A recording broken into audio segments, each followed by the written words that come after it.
And they're running into the same, I think she was going to run into the same issue that McInnes has right now, is do you really, I mean, if you need people to go knock on doors, if you need people to make phone calls for you, if you need passion behind campaigns, you have to get those grassroots folks involved. And so while Michael Bennet may not have what Andrew Romanoff has at some point, he's going to need it if he gets past this primary. Same thing that Jane Norton has with Scott McInnes has, which is this sense that they were anointed to the position and not necessarily one that was organic, if you will, and grew up from the grassroots. And it's going to be interesting to see who the grassroots actually affix with and ally with, whether they be a Ken Buck, whether they be a Tom Weems, or whether there's still someone else out there. We don't know. I think Republicans need to get over that, and they will get over it. They need to get over this: who was anointed, who was appointed. If you want to win an election, then you need to get out and support your candidate. I think she's going to suck all the money in the air out of the race, and you'll see the likes of Ken Buck and Tom Weems probably drop out in the early part of this year. I think, you know, Ken Buck needs to stay in for a while just to save face, because a couple months ago he dropped out and came back into the race over a span of 48 hours when Jane Norton was coming in. I think she has been sort of anointed by the party brass. You see some of the same people, you know, running her campaign or her structure that have been in there in the past with Pete Coors, etc. And I think she's going to be a good candidate. She has no voting record to speak of. She was lieutenant governor, so she's not on, you know, on record as holding a lot of these. But isn't it amazing that here in one of the most volatile states, one of the best swing state in the nation, that we don't have more candidates itching to get in there? Tom Tancredo, he's finished with Washington. He doesn't want to do that. You know, we've got other congressmen. Usually that's the congressmen who pop up and want to go forward. Lamborn's not going to touch it, and Kaufman's not going to touch it. Bill Owens himself, I've talked to him personally, and you know, he could win that in without moving. He said, I've had enough.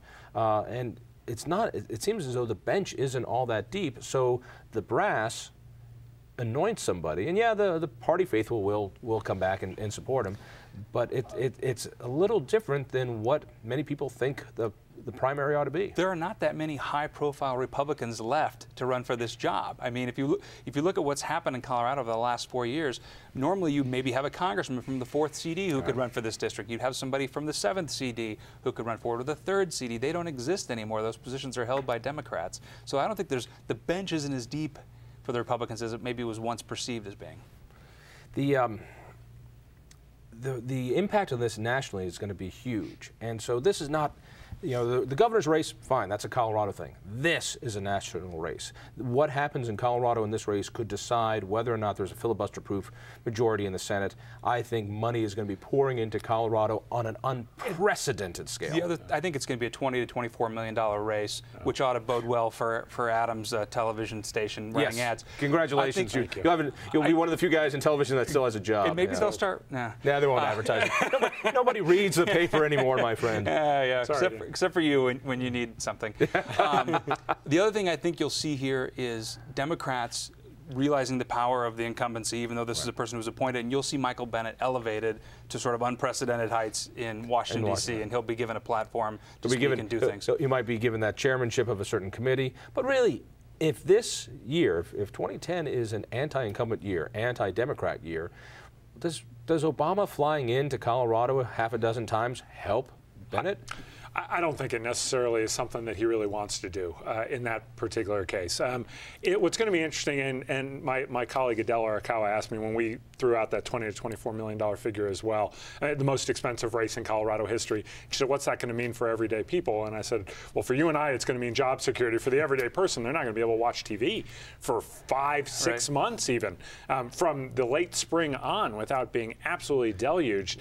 Not only that, for guys like me who get involved in issue campaigns, who try to either fight against something that's on the ballot or put something on the ballot, as I did a couple years ago with Amendment 49, there will be nothing for us to buy. There will be no money, and these are campaigns that, you know, maybe can scrape together $500,000, maybe not.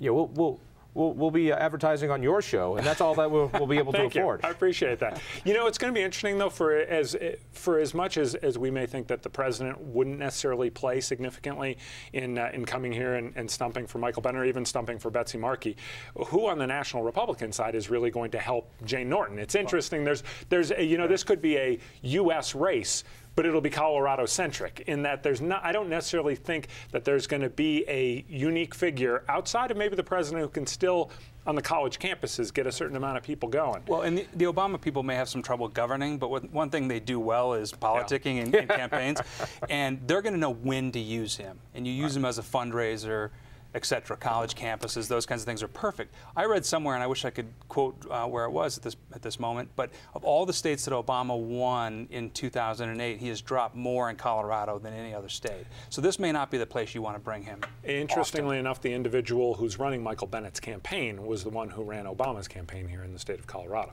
So, so be afraid, be very afraid. Well, that can give you an idea of kind of the closeness between the groups, and the idea that if he could deliver Colorado for Obama as significantly as he did, I think everyone thought that the polls were going to be a little bit closer than it turned out in November. It was a pretty you know, he won this state handily. Bennett I mean, Bennett's a very sharp guy, as everybody who knows him knows, jumped right on Craig Hughes to run that campaign. And the strategists, the Democratic strategists here in Colorado are still tying their candidates to Obama. You'll see emails where Governor Ritter will put out an email saying, we really need to support health care, even though this is a federal issue. He's not voting on it, because they're tying him to Obama because they believe when health care passes, they'll get a 10-point bump in the polls, and it will actually be a good thing to be tied with the president at that point. We've only got about a minute or so left. Let me bring you to what I think is the important level of politics that doesn't get much coverage because it's not as sexy. Let's go to the State House. I mean, right now we've got a State House that is completely controlled by Democrats, and a State Senate, and a governor that's Democrat, and a court here that has agreed with the governor on every single major issue. You know, what happens in the State House? And it's the issue of this election because redistricting is what's coming up. So you have basically the future of Colorado politics for the next 10 years is at stake in this election. And if you look at the numbers, even the House Republicans in the State House will tell you they don't necessarily think they have the numbers to take back control. They can gain, but it's the State Senate, which is going to be very interesting because if the Democrats control everything, from the governor's mansion to both chambers of the State House, one leading, do they have a shot? One leading Republican said it's like an inside straight, but they actually have a better chance than your typical inside straight. So fast. Taking back the Senate. Yes. I've had Republicans tell me they think they can win 5 or 6 seats in the Senate. I'm not sure they can win that many, but they need to do something to start making up the ground they've lost over the last 6 years. It's going to be fun. Yeah. Job security for you. Lots of things for you to write about. And people will turn to newspapers. People will turn to newspapers. Well, and also to warm themselves on the fires. Thank you so much for joining me. Take a look at Independence Institute online, independenceinstitute.org. Listen for me late nights on 850 KOA. Tell a friend. We'll see you next week. I mean, you keep on talking, but you don't know where to turn it off. The day I met you, wish I'd been in Paris or on the ocean, a million miles to sea.